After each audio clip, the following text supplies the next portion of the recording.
अपना दल के नेता और सिराधु से सपा एमएलए पल्लवी पटेल लखनऊ विधानसभा के परिसर में लगी चौधरी चरण सिंह की प्रतिमा के पास धरना दिया। उन्होंने कहा कि योगी सरकार के मंत्री और अपना दल इसके कार्यकारी अध्यक्ष आशीष पटेल पर कड़ी कार्रवाई होनी चाहिए। उन्होंने आरोप लगाते हुए कहा कि प्राविधिक शिक्षा विभाग में एचओजी बनाए जाने में बड़ी हेराफेरी हुई है, नियम ताक पर रख दिए गए हैं। इस मामले में सरकार को जवाब देना चाहिए, ये बड़ा घोटाला है। इस पर मुख्यमंत्री योगी आदित्यनाथ स्वयं जवाब दे। खास बात यह है कि मंत्री आशीष पटेल रिश्ते में पल्लवी पटेल के जीजा लगते हैं। आशीष पटेल पल्लवी की बड़ी बहन और केंद्रीय मंत्री अनुप्रिया पटेल के पति हैं। अपने ही जीजा के खिलाफ मोर्चा खोलने के बाद पल्लवी पटेल लगातार चर्चा में है। चौपट राजा यही चल रहा।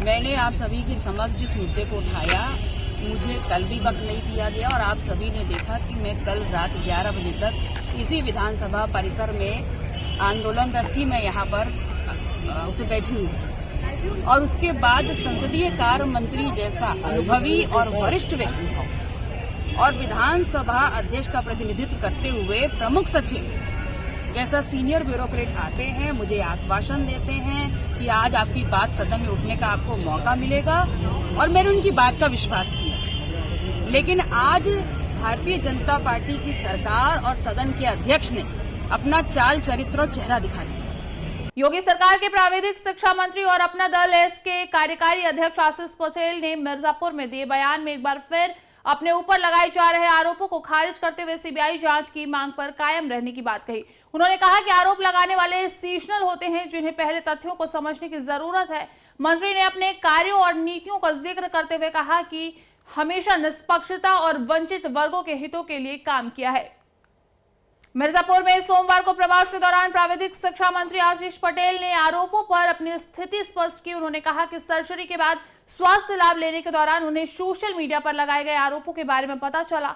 इन आरोपों का खंडन करते हुए उन्होंने ट्वीट कर अपनी प्रतिक्रिया दी। मंत्री ने कहा कि मार्च 2022 में पदभार संभालने के बाद से वंचित वर्गों के हितों की रक्षा के लिए कदम उठाए गए हैं। मंत्री ने यह भी बताया कि पहले नकल माफिया का धंधा जोरों पर था। देखिए, मैं अभी सर्जरी करा करके आपको जानकारी है, कल ही लौटा हूँ जी। और अभी पोस्ट सर्जरी जो ट्रीटमेंट है वो चल रहा है। मैंने भी सोशल मीडिया में कल देखा कि अनर्गल और मिथ्या आरोप लगाए जा रहे हैं, तो निश्चित तौर पे एक जिम्मेदार व्यक्ति होने के नाते मैंने अपनी प्रतिक्रिया दे दी। आपने इस्तीफे की पेशकश की है, क्या है? देखिए, मेरा बड़ा स्पष्ट मत है कि मैंने 2022 मार्च से मंत्री पद का दायित्व ग्रहण करने के बाद अपने विभाग में वंचित वर्गों के हितों की रक्षा करना और शुचिता लाने का प्रयास किया है। नकल को बंद कराया है।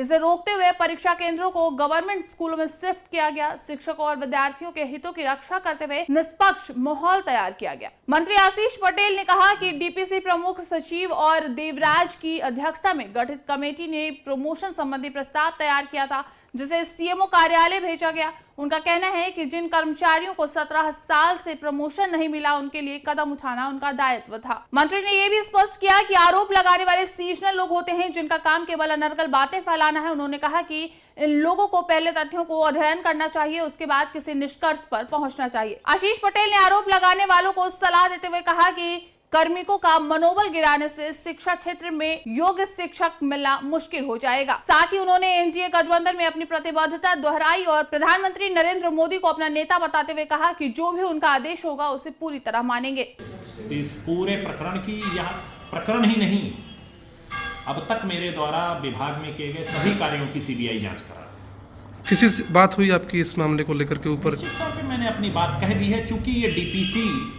लोकसभा चुनाव के दौरान, जब मैं यहाँ लोकसभा चुनाव में था, तो तत्कालीन प्रमुख सचिव एम देवराज जी की अध्यक्षता में डीपीसी हुई थी। डीपीसी पूर्ण करके फिर अनुमोदन के लिए मेरे पास आई और मैंने उसको अन्य संबंधित जो कार्मिक, वित्त और माननीय मुख्यमंत्री जी के कार्यालय को भी अवलोकित कराया है। तो मैं अपने निर्णय पे आज भी कायम हूँ। आरोपों के बीच मंत्री आशीष पटेल ने अपने काम और नीतियों को लेकर कड़ा रुख अपनाया है। अब देखना यह होगा कि यह मामला किस दिशा में आगे बढ़ता है। हम हैं देश के दिल, उत्तर प्रदेश की धड़कन, उत्तर प्रदेश टाइम्स।